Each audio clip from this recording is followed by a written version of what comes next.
Hi there, I'm Darcy Clark. Welcome to the Finding Your Balance video practice series, and this is the fourth and final video in the practice. And today we're going to be exploring more ways to balance, but with some aid of some props. So if you have a yoga belt or just any sort of scarf or belt that's relatively flat, and a couple of yoga blocks. So if you don't have yoga blocks, even just something like a big book or a small stool to stand on that you feel stable on, okay?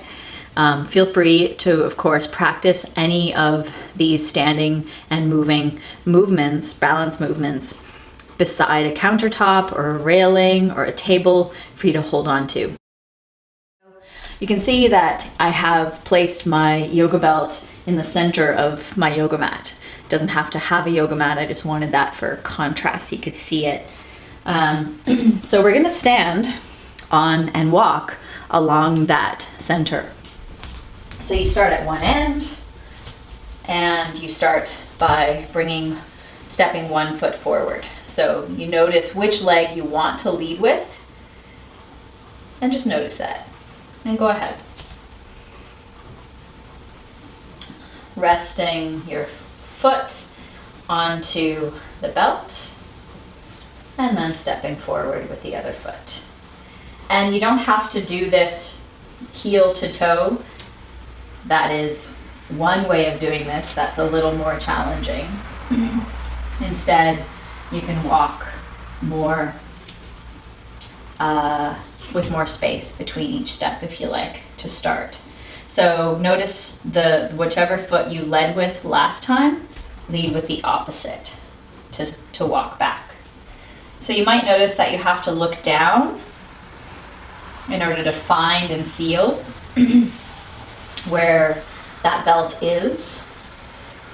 You might notice that you might also want to take your arms out for a little extra balance and support. So feel free to do what you need to do in order to make this movement fun and accessible for you. Always starting with the opposite foot on either end. And just feeling again how the weight shifts from your heels to your toes, and if you have the tendency to shift your weight towards the inner or outer edges of your feet a little more. And notice whether you can, even if you're looking down on the floor, if you can look just down with your eyes, it'll help prevent your head and your shoulders from rounding forward. Because when we walk with our head and our shoulders forward, what that does is it adds a lot of weight pulling us towards the floor. So we're more likely to sort of fall forward that way. So see if you can keep your head balanced above your shoulders and just look down if you need to with your eyes. And if you're finding it easy at this point, feel free to do that closer step where you bring your heel to nearly or touch your toes as you step forward. So the smaller step makes your center of gravity a little smaller.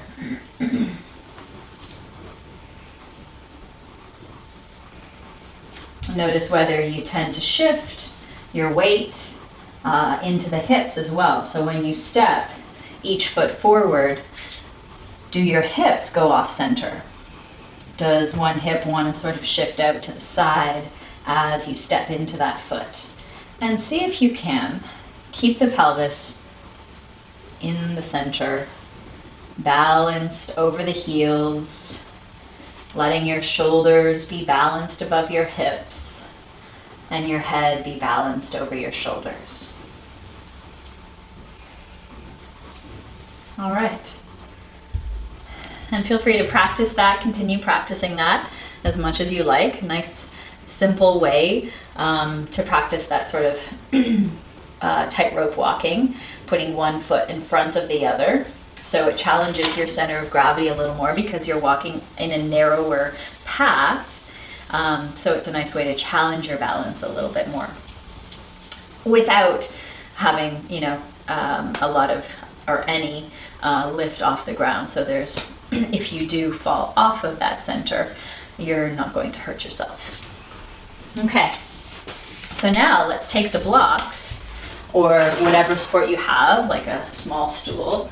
You can even do what we're going to do without standing on something. So if standing up on something is something that doesn't make you feel very comfortable, and you're feeling a little, you know, if you're feeling unsteady today for whatever reason, simply practice what we're going to do without the blocks, okay? So I'm gonna stand on the block with my right foot first.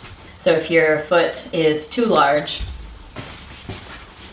to comfortably sit along the whole length of the block, like if your toes are falling forward or your heel is off the edge, you know, have the block side by side so you can stand onto it with that full support.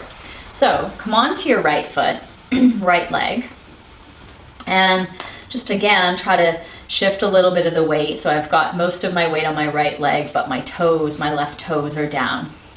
And see if you can feel the weight into that right foot and try to balance the weight.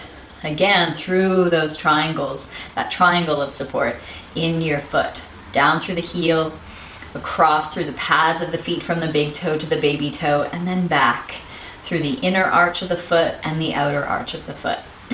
So feeling that connection all the way up into the leg, trying your best not to lock into that right knee.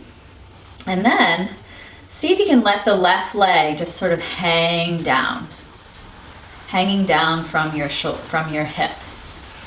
And then you can start to let the left leg swing really loosely. So rather than actively swinging the leg forward and back, see if you can, it's helpful to bring your hands to your hips and try to keep the pelvis and the upper body pretty still while you're just trying to move from your left hip, left leg.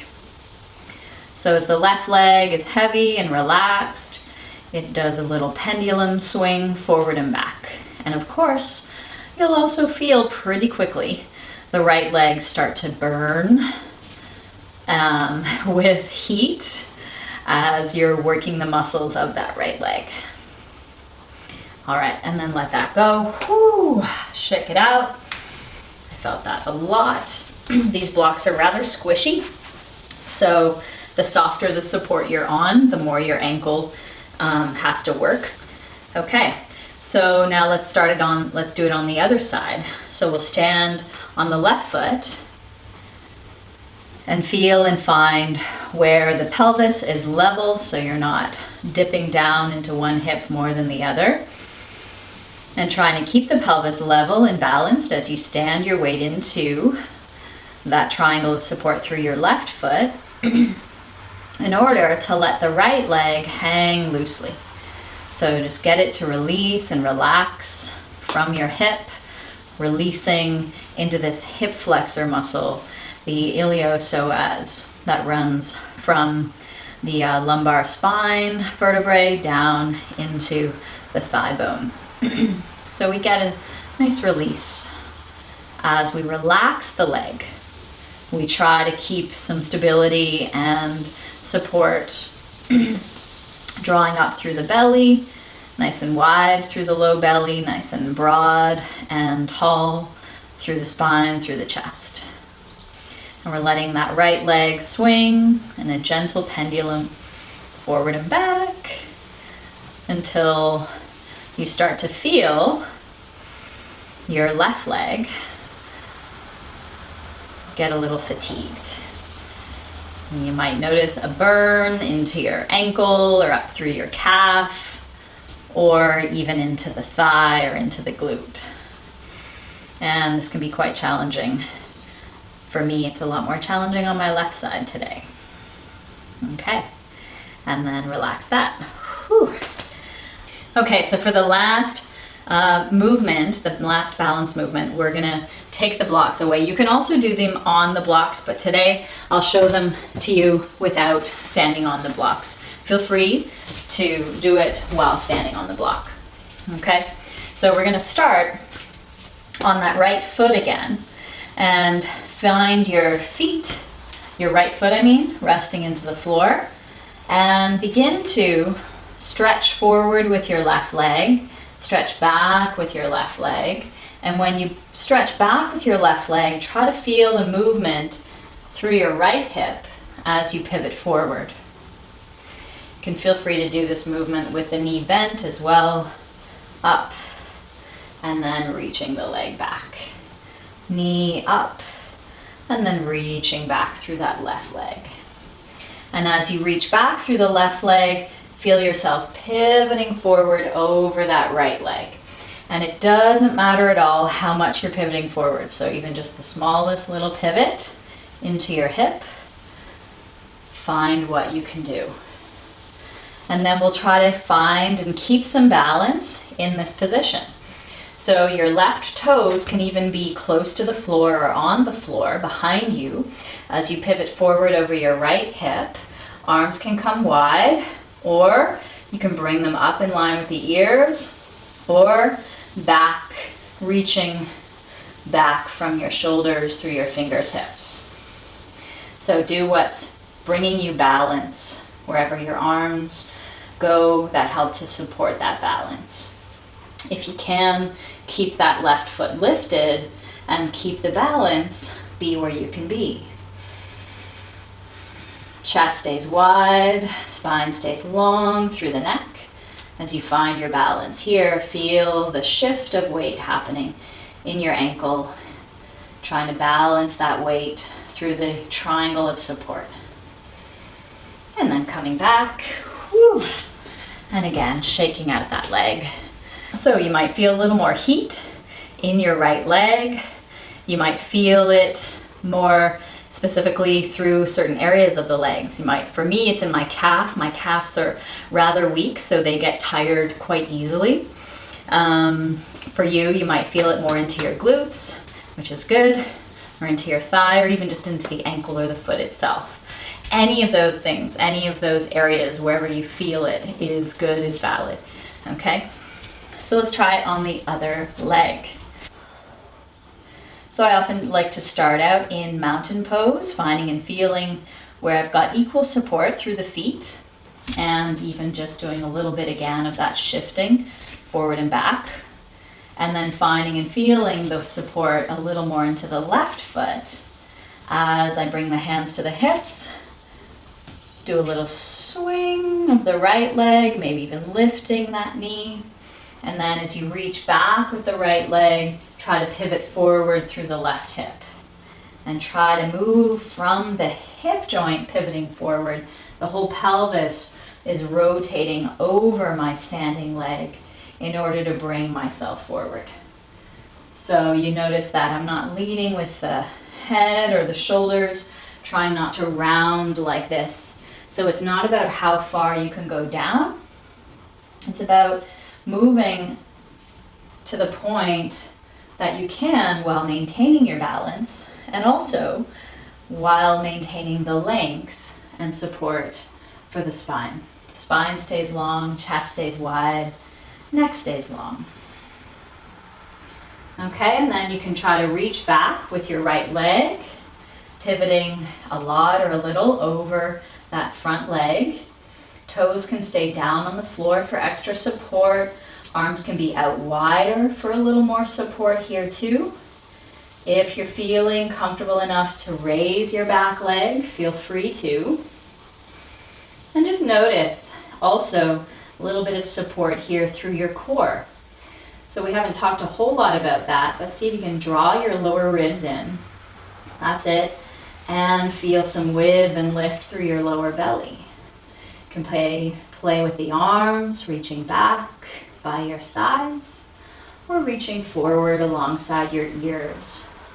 Do what brings you steadiness, what keeps the breath flowing.